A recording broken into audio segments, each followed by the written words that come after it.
All right, it's time for my first cooking video, and I call this my garden Thai curry. So before you get started, you always want to clean your workspace. COVID, whatever it is, get your workspace clean.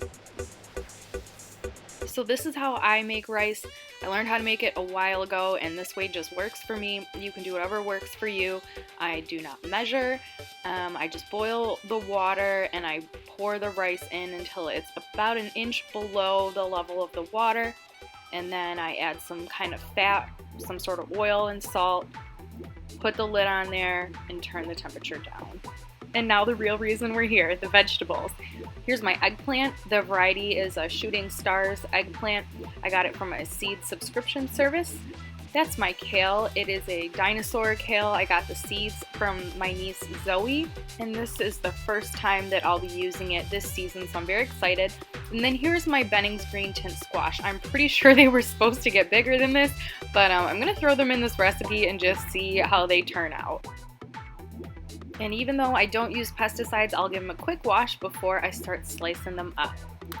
In hindsight, I do wish that I had cut them into smaller pieces, but everything turned out just fine in the end.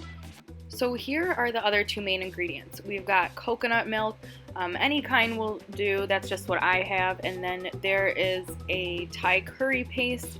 Again, any kind will do, I got mine on Amazon. And now onions and garlic. If you have ginger, I would recommend using that too. If you have shallots instead of onions, those work really great. Whatever kind of aromatics you have will probably be just fine. I go really fast and loose when I make a Thai curry. And now we've got our ingredients. We've got our onions and garlic, we've got coconut oil, all of our vegetables, our coconut milk, and our Thai curry paste. So put some of your coconut oil in the pan.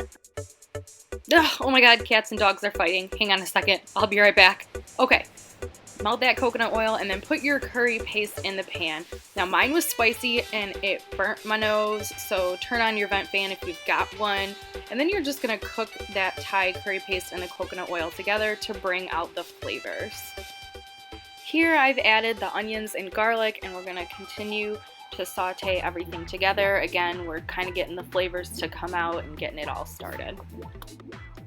I did speed it up, but you are going to want to do this for about, a couple of minutes just to really make sure that you've cooked everything there.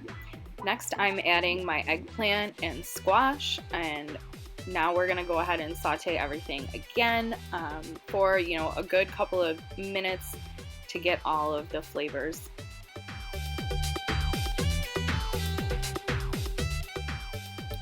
And now let's check out my rice. Y'all are ready to come at me over my rice game, but look at that. That's not too bad.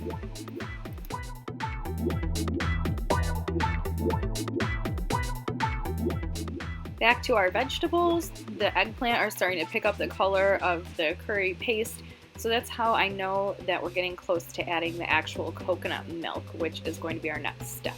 Now, if you have fish sauce, soy sauce, anything like that, you will want to add it now. I didn't add it, and even though I had it, I kind of wish that I did. I think I was more focused on making this video, but any kind of salty thing like that, now is a good time to add those kind of ingredients. I waited to add the kale, and I did that now. I didn't want it to burn or kind of stick on the bottom of the pan or get overcooked. So the kale is in there now, and I'm actually pretty excited about how it looks. Looks actually very appetizing to me. So now you are going to let this cook for a while. Longer the better. Sometimes I've even done this in the crock pot before, and it came out really nice. And now's a good time to mention, you can put basically any vegetables in this recipe. I've put carrots in here, broccoli stalks, bell peppers, green beans. That's what I like about this recipe, is any vegetables that you have will go really nice in here, and you don't need a lot on hand to make it happen. Don't make fun of him. This is my Thai basil plant. He lives in my windowsill. He doesn't want to live, but he doesn't really want to die either. So I use it when I cook Thai food.